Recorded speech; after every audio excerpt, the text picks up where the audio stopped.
So when people say anything about jinn, the first thing is to ask the proof. And proof is the Quran and the Sunnah. It is not enough that you cannot explain something. There could be certain phenomenon in this world which I cannot explain.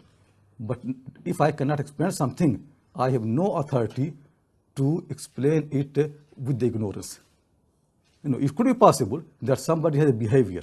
He goes to doctors. Doctors say, we don't know what it is.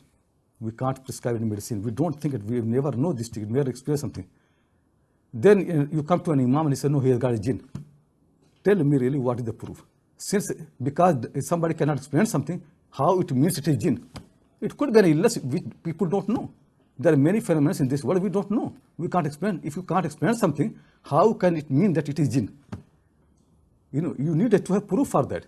To what happening in our society actually is. Since somebody cannot, people say, this person has got something, doctors don't know, it must be jinn. How can it must be jinn? It could be an illness which people don't know. I don't know. So people say, like, for example, people will say that Ibn Taymiyyah, rahmullah ta'ala, used to take out a jinn from the people. He could have taken out something from the people, but what is the proof that what he took out is jinn? There's no proof for that.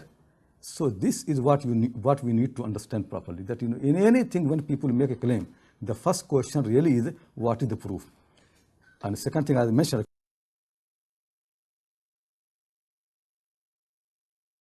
then he says, فَلَا تَلُومُونِ, don't blame me. If shaitan can possess, then we can blame him.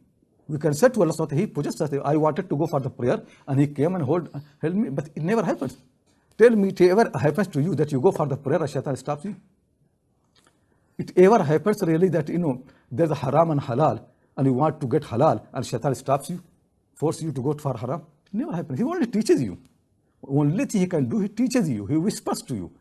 That's what everybody does. Shaitan never possesses anybody, never holds anybody. This never happens. The first thing is we have learned what exactly truth is about shaitan and jinn in the Quran. These two verses, they are very clear. In the Quran and the Sunnah of the Prophet Sallallahu Alaihi Wasallam, we don't have any sound hadith anywhere where it has come that shaitan has possessed anybody, shaitan has forced anybody to do something. This never has come. So